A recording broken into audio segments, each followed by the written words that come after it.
with this coronavirus, I think the first thing you need to be very careful about is how to protect your employees, right?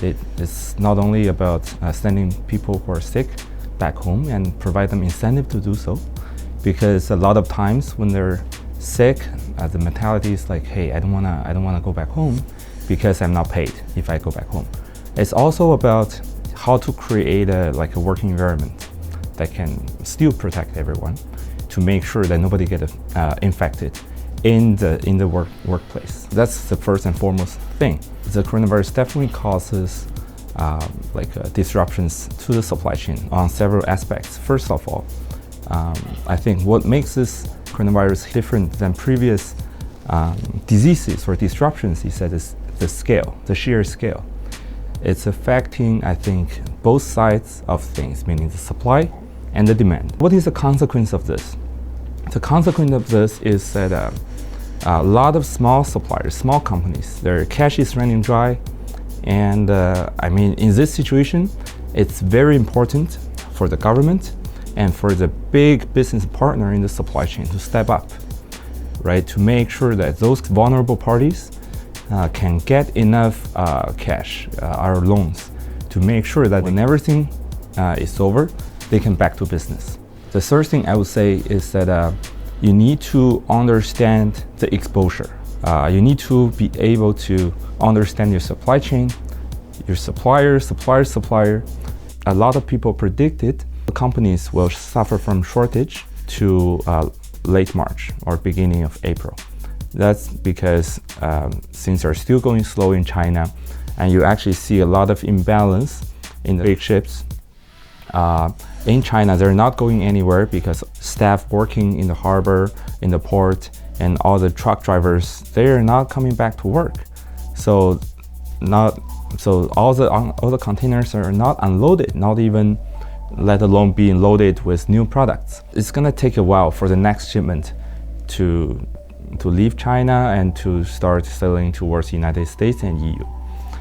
That's why I think in a week or in a couple of weeks, a lot of companies will start suffering from shortages. Companies in the United States, in the Europe, they should do the simulation and study, analyze, right? How long their on-hand inventory can help them or can sustain. And then once the shipment arrives, how much longer then can they stay in business without suffering from any shortages? The last thing on the short-term impact is something in operations we call Bullwhip effect. So what does it mean? In times of coronavirus or in any crisis, right?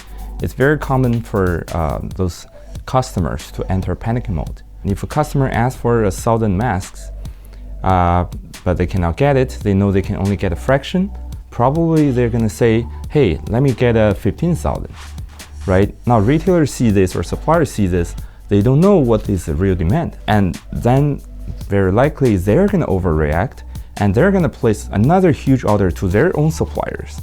So by the end of the day, you can imagine those who are sitting at the very kind of upstream of the supply chain, those factories who are producing masks or whatever raw materials needed for this, they don't know how much to produce because the demand is just too huge. It's get amplified by different parties, retailers, wholesalers, suppliers, and that's going to cause a lot of trouble to the supply chain, especially during this difficult time. I would say protect customer, right? Understand the exposure, secure enough loans, enough liquidity, and finally stabilize the supply chain. Those four things are very important for the short term. In the future, companies can start thinking about to diversify their supply base so that you have multiple locations that are able to provide you with a product. Of course, eventually, it's impossible for you to predict where and when will the next disruption happen, because the rule number one for forecast is that forecast is always wrong. The nice thing about having multiple suppliers is that at least whatever disruption that is, they're going to hit different locations at different times, so that during the gap, you can have more time to respond, to recover, to think of a strategy, to come up with strategies to cope with this disruption.